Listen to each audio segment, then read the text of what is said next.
एक घटना हमको स्मरण आती है। परम पूज्य बक्सर वाले मामा जी के गुरुदेव श्री खाकी बाबा सरकार, महर्षि श्री खाकी बाबा सरकार जीवन मुक्त भगवत प्राप्त सिद्ध संत थे, श्रेष्ठ संत थे, महान योगी थे, महान सिद्ध थे वो।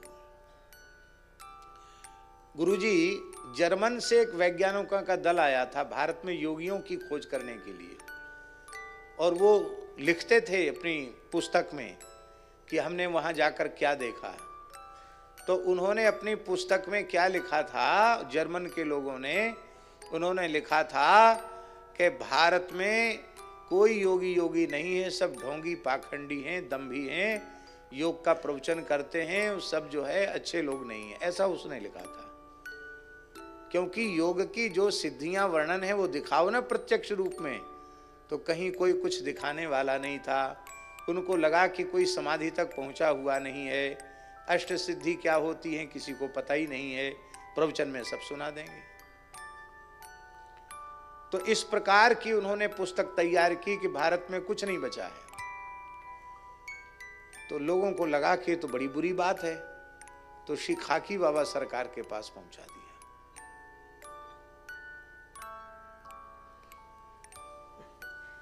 ये सत्य घटना है आनंददास जी महाराज बक्सर की। विश्वामित्र इंटर कॉलेज में बाबा विराजते थे। वो आए तो बाबा तो अपनी भाषा बोलते थे, जो भोजपुरी बोलते थे बाबा, शुद्ध हिंदी भी नहीं बोलते थे। अब वो विदेशी थे, उनको इनकी भाषा नहीं आती, उनकी भाषा इनको नहीं आती। आसपास वाले भी महात्माओं के पास ज्यादा पढ़े लिखे लोग होते हैं, ज्यादा पढ़े लिखे अनंत दास जी के जैसे, माने बहुत ज्यादा पूरी दुनिया में घूमते, लेकिन इनको पूछो कि कितनी क्लास अंग्रेजी पढ़े, शायद हमें तो पता नहीं कि कुछ पढ़े वढ़े कि नहीं, अंगूठा टेक है। तो लोग महाराज समझ नहीं पा रहे थे उनकी बात, अब वो उनकी जिज्ञासा का समझ नहीं हो रहा था। बाबा तो अब एकदम फक्कड़ संत थे, तो बाबा ने सबको हटा दिया, और हटाने के बाद जर्मनी भाषा में बाबा बात करने लगे उनसे।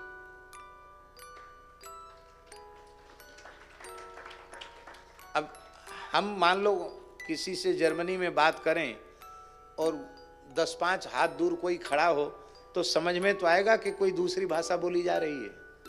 उनको बड़ा आश्चर्य हुआ कि बाबा कैसे बोल रहे हैं। एक एक प्रश्न वो करते चले गए, सबका समाधान बाबा उन्हीं की भाषा में करते चले गए।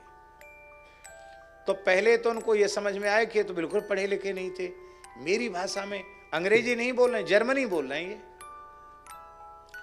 तो उन्होंने पूछा कि आप जर्मन गए क्या, आपने जर्मनी पढ़ी? तो उन्होंने कहा सारा ज्ञान, सारी भाषाएं, सारी विद्याएं जिससे प्रकट हुई हैं, हमने उसको जान लिया है,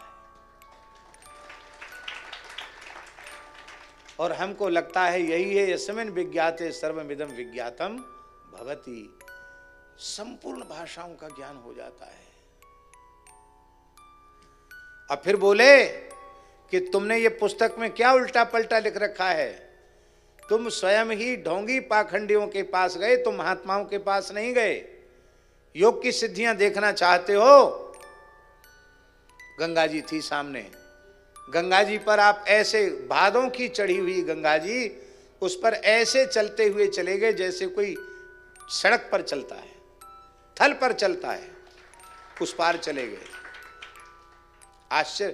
और आश्चर्य की बात गुरुजी ये है, उस समय ब्लैक एंड व्हाइट कैमरे चलते थे, उस व्यक्ति, उन लोगों ने बाबा के फोटो, पानी गंगा जी की बाढ़ में धार पर चलते हुए कैमरे से फोटो निकाले,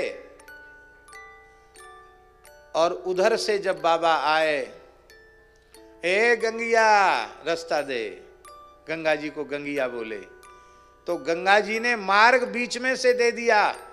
एक जल की दीवार इधर बन गई, इधर में बीच में सूख गया, और आप बिना पंख के रज में चलते हुए, बिना जल के चलते हुए आ गए।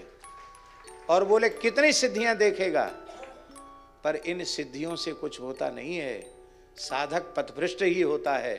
इसलिए महात्मा लोग सिद्धियों के चक्कर में नहीं पड़ते हैं।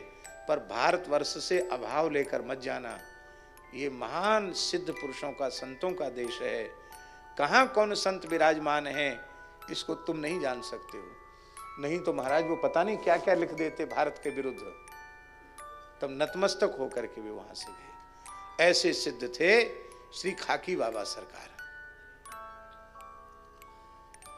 वैराग्य इतना तीव्र था कि स्त्रियों की छाया से भी वे दूर रहते थे।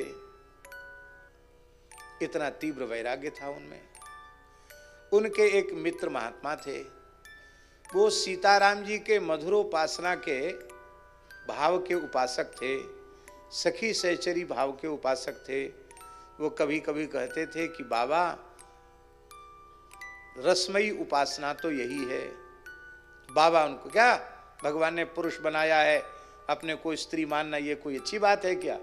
इस तरह से बाबा उनको फटकार देते थे। तो अयोध्या जी में कौन सा स्थान है? कामद कुंज। आज भी अयोध्या में स्थान है कामद कुंज। वहाँ के महापुरुष थे श्री लक्ष्मण शरण जी नाम था शायद। श्री लक्ष्मण शरण जी नाम के महापुरुष थे।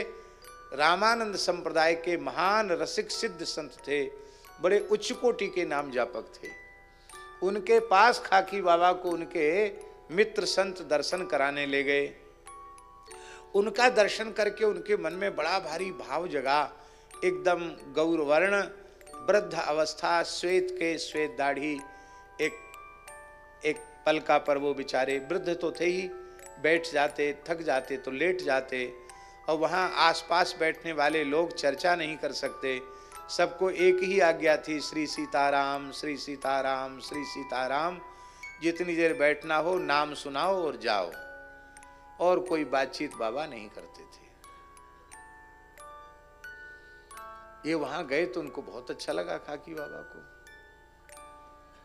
तो एक दिन इनका मन हुआ कि बाबा वृद्ध हैं, थोड़े इनके चरण दबावें। जबकि वो किसी के भी शरीर का स्पर्श नहीं करते थे, स्त्रियों के स्पर्श से तो सर्वथा दूर थे। तो चरण दबाने के लिए बढ़े, चरण दबाने लगे।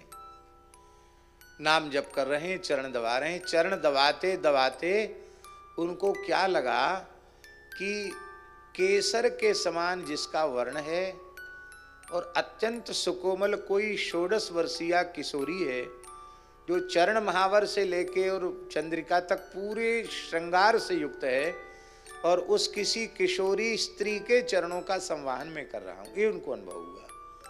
तो जब यह अनुभव खाकी बाबा को हुआ तो वो घबरा गए कि अरे मैं तो, ये क्या, इतनी सुंदर स्त्री यहाँ कहाँ से आई इस आसन पर।